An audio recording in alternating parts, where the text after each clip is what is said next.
বিসমিল্লাহির রহমানির রহিম। জুমার নামাজের বিবরণ। জুমার নামাজের ফজিলত।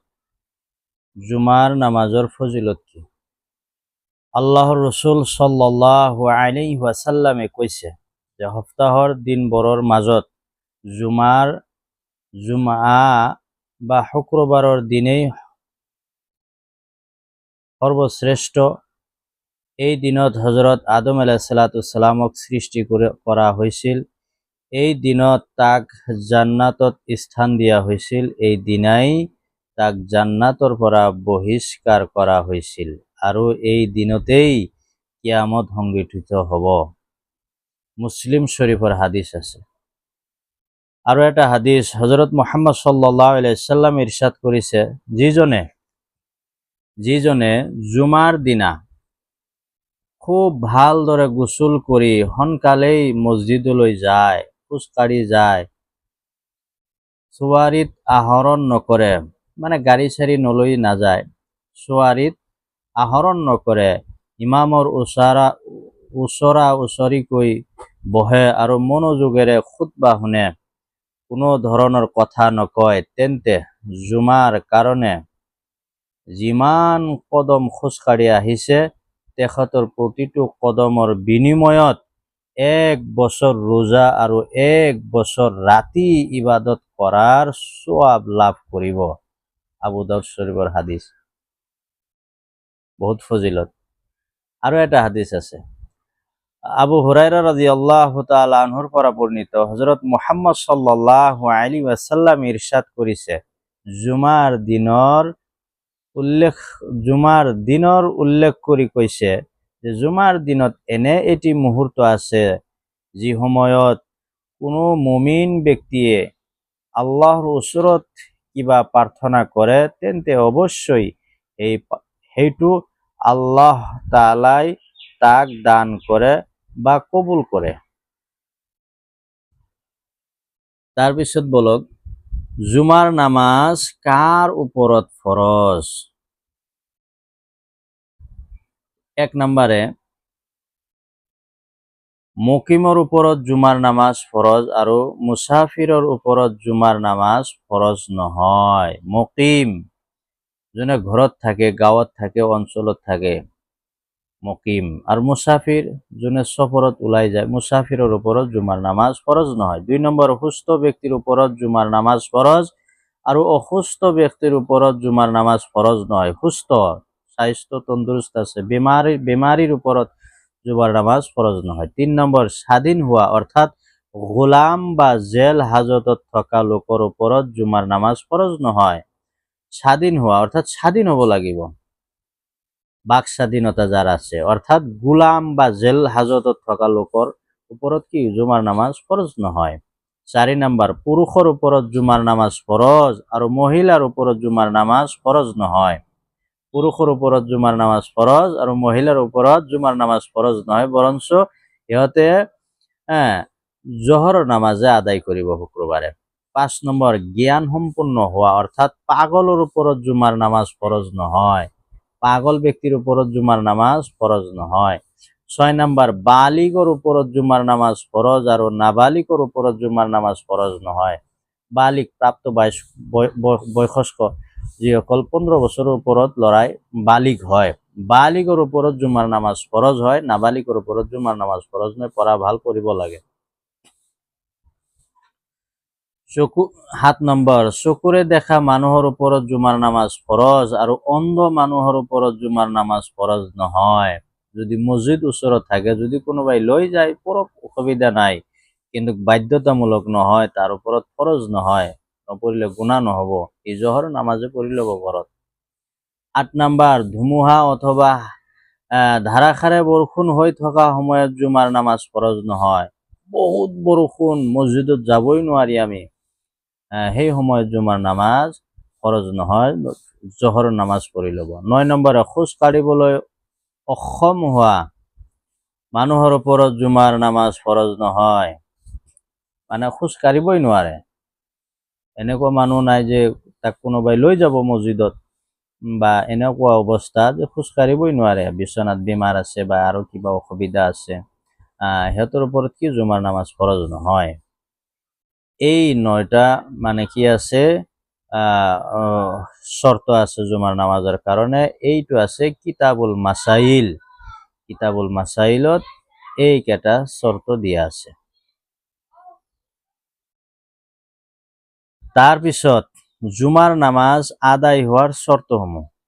ক'ত আমি জুমাৰ নামাজ পঢ়িলে জুমাৰ নামাজটো আদায় হ'ব, ফৰজ হোৱা, এইটো ফৰজ হোৱা ফৰজ নহয় হোৱা নোহোৱা এইটো শর্তটো গ'ল 9টা। কিন্তু জুমার নামাজ আদায় হওয়ার কোনটো মসজিদত আমার জুমার নামাজ আদায় হব তার কেইটামান শর্ত আছে। বলক আমি আরম্ভ কৰো, শুনিলো ভালদৰে। 1 নম্বৰে চহৰ হোৱা, অৰ্থাৎ নগৰ বা চহৰ অথবা ডাঙৰ গাঁও য'ত প্ৰায় 3-4 হাজাৰ মানুহে বসবাস কৰে সেই ঠাইত জুমাৰ নামাজ আদায় কৰা। চহৰ বা দেহাতত অৰ্থাৎ জুমাৰ নামাজ নহ'ব, 3-4 হাজাৰ মানুহো নাই, বসবাস নকৰে, এইকাৰণে জুমাৰ নামাজটো চহৰত আদায় কৰিব লাগে, গাঁৱত নহয়, টাউন চহৰত আদায় কৰিব লাগে। খ নম্বৰ জহৰৰ ওয়াক্ত হোৱা, অৰ্থাৎ জহৰৰ ওয়াক্ত আৰু জুমাৰ নামাজৰ ওয়াক্ত একেই।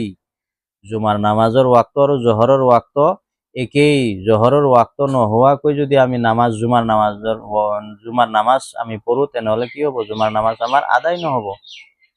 গ নম্বৰ খুতবা পাঠ, অর্থাৎ জুমার নামাজের বাবে খুতবা পাঠ করা ফরজ। মুক্তাদি সকলে মনোযোগ সহকারে খুতবা শুনা ওয়াজিব। জুমার নামাজের খুতবা শুনা পাঠ করা ফরজ, শুনাটো ওয়াজিব। ঘ নম্বৰ নামাজৰ আগত খুতবা পাঠ কৰা। নামাজৰ আগত খুতবা পাঠ কৰা, জুমাৰ নামাজৰ পিছত খুতবা পাঠ কৰিলে খুতবা আদায় নহ'ব। অংগ নম্বৰ সৰ্বসাধাৰণৰ প্ৰৱেশাধিকাৰ, সৰ্বসাধাৰণ ৰাইজৰ প্ৰৱেশৰ কি থাকিব লাগিব, অনুমতি থাকিব লাগিব। জুমাৰ নামাজৰ যিখন মছজিদত আদায় কৰা হ'ব সেইখন মছজিদত সৰ্বসাধাৰণৰ বাবে উপস্থিতিৰ অধিকাৰ থকা উচিত। যেটো আমাৰ মহল্লা বেলেগ মহল্লাৰ মানুহ আহি ইয়াত নামাজ পঢ়িব নোৱাৰিব, এনেকুৱা শৰ্ত হলে সেইখন মছজিদত কি নহ'ব, জুমাৰ নামাজ আদায় নহ'ব। 6 নম্বৰ জামাত হোৱা, ইমাম ব্যতীত কমপক্ষে ইমামৰ বাহিৰে কমপক্ষে 3জন পুৰুষ মুক্তাদি জমাতত উপস্থিত থকা।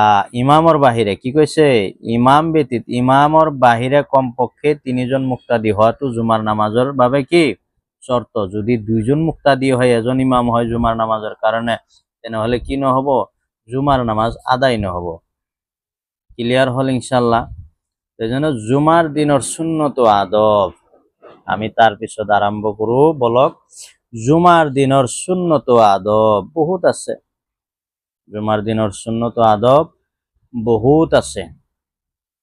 জুমাৰ দিনৰ সুন্নত আদব, জুমাৰ দিনা তলত দিয়া কাম কেইটা কৰিলে প্ৰতিটো খোজত 1 বছৰৰ ৰোজা আৰু 1 বছৰৰ নামাজৰ সওয়াব পোৱা যায়। 1 নম্বৰে বলক আমি শুনিলো ভালদৰে। ৰাতিপুৱা সোনকালে উঠা, জুমাৰ দিনত ৰাতিপুৱা কি কৰা, সোনকালে উঠা। 2 নম্বৰত গোসল কৰা। 3 নম্বৰ পৰিষ্কাৰ কাপোৰ পৰিধান কৰা। পৰিষ্কাৰ কাপোৰ কি কৰা, পৰিধান কৰিব লাগে। পৰিষ্কাৰ ভাল কাপোৰ, নতুন কাপোৰ হলে ভাল, নতুন কাপোৰ নহলে যিখন কাপোৰবোৰ আপোনাৰ মোৰ কাপোৰৰ ভিতৰত যিখন কাপোৰ ভাল আছে, পৰিষ্কাৰ আছে। 4 নম্বৰ সোনকালে মছজিদলৈ যোৱা। 5 নম্বৰ মছজিদলৈ খোজকাঢ়ি যোৱা, জুমাৰ নামাজৰ বাবে খোজকাঢ়ি যোৱা। 6 নম্বৰ যথা সম্ভৱ ইমামৰ ওচৰত বহাৰ চেষ্টা কৰা। ইমামৰ ওচৰত বহাৰ চেষ্টা কৰা। 7 নম্বৰ যদি শাৰী সম্পূৰ্ণ হৈ যায় তেন্তে সন্মুখৰ ফালে যোৱাৰ চেষ্টা নকৰা। আমাৰ এইটো বহুত হয় মছজিদত। আমিতো এনেকুৱা হয় যে মানুহক মানে কিবা কৰি হলেও মানে আমি আগত বহিবই লাগিব, নহয়, য'ত জাগা আছে জাগা পাব তাতেই বহা। 8 নম্বৰ নিজৰ কাপোৰ বা শৰীৰৰ লগত কোনো ধৰণৰ খেলা নকৰা, অৰ্থাৎ নিজৰ আঙ্গুলিৰে পাটিয়া আদি খুচুৰি নথকা, এই সমূহ কাম আমি যাতে নকৰো। এনে এটা মানে আলিজি আছো, টেক লগাই আছো, এনেকুৱা নহয়। 9 নম্বৰ মনোযোগ সহকাৰে খুতবা শুনা। ফায়দা, যি ব্যক্তিয়ে জুমাৰ দিনা সূৰা কাহাফ পঢ়িব সেই ব্যক্তিৰ বাবে আৰশৰ তলৰ পৰা আকাশলৈ এটি নূৰ প্ৰকাশ হ'ব, যিটো কিয়ামতৰ অন্ধকাৰত পোহৰৰ কাম কৰিব। আৰু সেই জুমাৰ পৰা পূৰ্বৰ জুমালৈ যিমানবোৰ সৰু গুনাহ আছে সমস্ত গুনাহ আল্লাহ তাআলাই মাফ কৰিব। ইবনে মাজাহ শৰীফৰ হাদিস। তাৰপিছত কি কৰা? সুগন্ধি ব্যৱহাৰ কৰা, মুছলিম শৰীফত। মিসওয়াক কৰা, মুছলিম শৰীফত আছে। বেছি বেছি দুৰূদ শৰীফ পাঠ কৰা জুমাৰ দিনা। গোফ, বাহুমূল, নাভিমূল পৰিষ্কাৰ কৰা। বুজিয়ে পাইছে আপোনালোকে? দাড়ি চুলি পৰিপাটি কৰা, সুৰমা ব্যৱহাৰ কৰা, তেল ব্যৱহাৰ কৰা, শুক্ৰবাৰে নখ আৰু মুছ জুমাৰ নামাজৰ আগতে কটা সুন্নত, এই স্বামীৰ ভিতৰত আছে।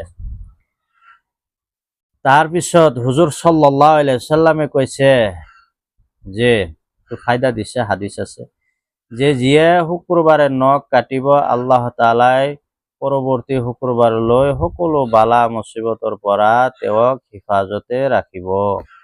কাটিবই লাগে। আমি শুক্ৰবাৰে অভ্যাসটো বনাইলো, আদত বনাইলো, ৰুটিন বনাইলো, ৰাখিব। হাতৰ কটাৰ নিয়ম। হাতৰ শাহাদত আঙ্গুলিৰ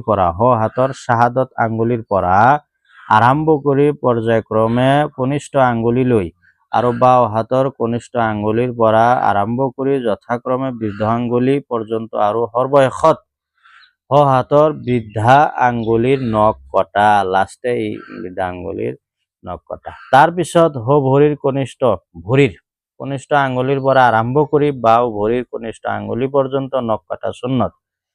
ফাথহুল বাৰী এটা বুখাৰী শৰীফৰ শাৰাহ আছে, ফাথহুল বাৰী।